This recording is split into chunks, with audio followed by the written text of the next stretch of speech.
നമസ്കാരം. ഞാൻ സജി മാമ്പള്ളിൽ. എല്ലാവർക്കും സുഖമാണെന്ന് കരുതുന്നു. നമ്മൾ കഴിഞ്ഞ ദിവസം ഒരു നോർക്ക റൂട്ട്സിന്റെ പ്രവാസി വെൽഫെയർ ഇൻഷുറൻസുമായിട്ട് ബന്ധപ്പെട്ട് നമ്മളൊരു വീഡിയോ ചെയ്തിരുന്നു. വളരെ നല്ല പ്രതികരണമാണ് നമുക്ക് കിട്ടിയത്. അപ്പോൾ കുറച്ച് ആളുകളും പറഞ്ഞു നമുക്കൊരു വീഡിയോ പ്രവാസി ക്ഷേമതയെക്കുറിച്ച് ചെയ്യണമെന്ന് പറഞ്ഞു. അങ്ങനെയാണ് നമ്മളിപ്പോൾ ഈ വീഡിയോയിലേക്ക് വരുന്നത്.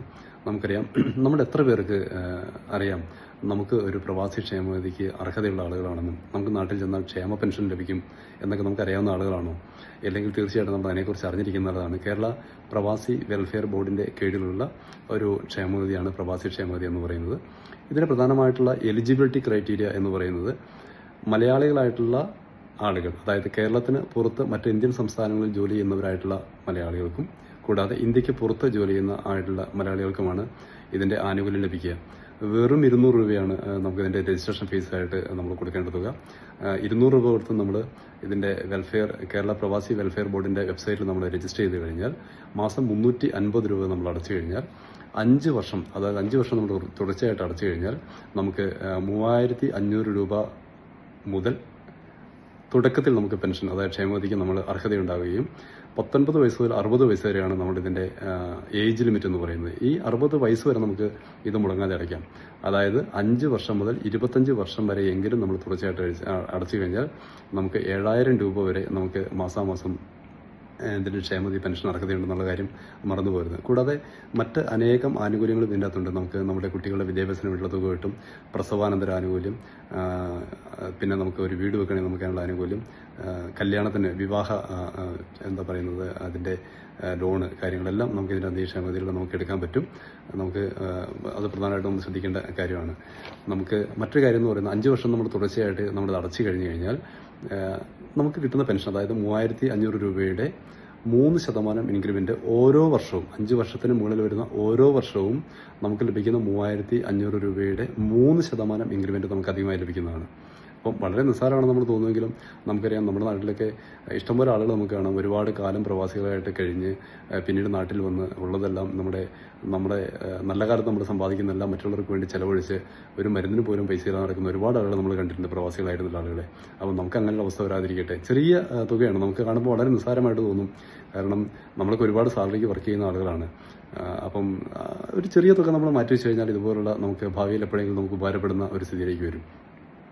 ഇതിന്റെ ആനുകൂല്യം എന്ന് പറയുന്നത് പ്രധാനമായിട്ടും 3 കാറ്റഗറിയാണ് ഇതിൻ്റെ അകത്ത് വന്നിരിക്കുന്നത്. ക്ലാസ് ഗ്രൂപ്പ് 1A എന്ന് പറയുന്ന കാറ്റഗറി, അതായത് നമ്മൾ 5 വർഷത്തിന് ശേഷം നമ്മൾ ജോലി മതിയാക്കി നമ്മുടെ നാട്ടിൽ വന്ന് നമ്മൾ നാട്ടിൽ നിൽക്കുകയാണെങ്കിൽ നമ്മൾ അടയ്ക്കേണ്ട തുക എന്ന് പറയുന്നത് ഈ 350 രൂപ സബ്സ്ക്രിപ്ഷന് പകരം നമ്മൾ അടയ്ക്കേണ്ടത് വെറും 200 രൂപയാണ്. അതുപോലെ തന്നെ പുറത്ത് താമസിക്കുന്നത്, അതായത് കേരളത്തിലെത്തിയതിനു ശേഷം കേരളത്തിൽ ജോലി ചെയ്യാതെ മറ്റേതെങ്കിലും ഇന്ത്യൻ സംസ്ഥാനങ്ങളിൽ നമ്മൾ ജോലി ചെയ്യുകയാണെങ്കിൽ നമുക്ക് സ്വാഭാവികമായിട്ട് നമ്മൾ അടയ്ക്കേണ്ടത് വെറും 100 രൂപയാണ്. അതായത് 350 രൂപ എന്നുള്ളത് നമ്മൾ ഒരിക്കലും അടയ്ക്കേണ്ട കാര്യമില്ല. 200 രൂപയായിട്ടും 100 രൂപയായിട്ടും നമ്മളുടെ മന്ത്ലി സബ്സ്ക്രിപ്ഷൻ ചാർജ് കുറഞ്ഞു വരുന്നതായിട്ട് നമുക്ക് കാണാൻ പറ്റും. ഇത്രയും നല്ലൊരു ഇൻഷുറൻസ് നമുക്ക് വേണ്ടത് വളരെ നിസ്സാരമായുള്ള ഡോക്യുമെന്റേഷനോടെ നമുക്ക് ഇൻഷുറൻസ് എടുക്കാൻ നമുക്ക് കഴിയും. നമുക്കെല്ലാവരും വിസ പാസ്പോർട്ടൊക്കെ ഉള്ള ആളുകളാണ്. നമ്മുടെ വിസയുടെ ഒരു കോപ്പി, നമ്മുടെ പാസ്പോർട്ടിന്റെ ഫ്രണ്ട് ബാക്ക് പേജുകൾ, കൂടാതെ നമ്മുടെ ഒരു ഫോട്ടോഗ്രാഫ്, നമ്മുടെ ഒരു വെള്ള പേപ്പറിൽ നമ്മൾ സൈൻ ചെയ്ത സൈൻ്റെ കോപ്പി, കൂടാതെ നിങ്ങളുടെ റെസിഡൻഷ്യൽ അഡ്രസ്സ്, നിങ്ങൾ എവിടെയാണോ വിദേശിയായിട്ട് താമസിക്കുന്നത്, പ്രവാസിയായിട്ട് താമസിക്കുന്നത്, ആ സ്ഥലത്തെ നിങ്ങളുടെ എംപ്ലോയറുടെ ഡീറ്റെയിൽസ് പ്ലസ് നിങ്ങളുടെ അവിടുത്തെ എംപ്ലോയറുടെ അഡ്രസ്സ്, നാട്ടിൽ വരുമ്പോൾ നിങ്ങളുടെ നോമിനി അഡ്രസ്സ്, അവരുടെ ഡേറ്റ് ഓഫ് ബർത്ത്, കൂടാതെ നമ്മുടെ നാട്ടിലെ അഡ്രസ്സ്, നിങ്ങളുടെ ഒരു ഫോൺ നമ്പർ, ഇത്രയും കാര്യങ്ങൾ കൊടുത്തു കഴിഞ്ഞാൽ ഈ രജിസ്ട്രേഷൻ വളരെ ഈസി ആയിട്ട് പൂർത്തിയാക്കാൻ പറ്റും. പക്ഷെ നമ്മൾ ശ്രദ്ധിക്കേണ്ട ഒരു കാര്യം എന്ന് പറയുന്നത്, നമ്മൾ ഇത്രയും പേപ്പർ വർക്കുകൾ ചെയ്ത് കഴിയുമ്പോൾ ഇത് ഡയറക്റ്റ് അപ്ലോഡ് ചെയ്യാൻ നമുക്ക് ഒരിക്കലും കഴിയുകയില്ല. നമ്മുടെ ഫോട്ടോഗ്രാഫ് ഒഴികെയുള്ള മറ്റെല്ലാ പേപ്പറുകളും നമ്മൾ സെൽഫ് അറ്റസ്റ്റഡ് ആയിരിക്കണം. അതായത് അതിന്റെ ഫോട്ടോ കോപ്പി എടുത്ത് അത് നമ്മൾ സെൽഫ് അറ്റസ്റ്റ് ചെയ്തതിന് ശേഷം മാത്രമാണ് നമുക്ക് അപ്ലോഡ് ചെയ്യാൻ പറ്റുക. അപ്പോൾ മാത്രമാണ് നമുക്കിത് വാല്യുബിൾ ആയിട്ടുള്ള ഡോക്യുമെന്റ് ആയിട്ട് മാറുക.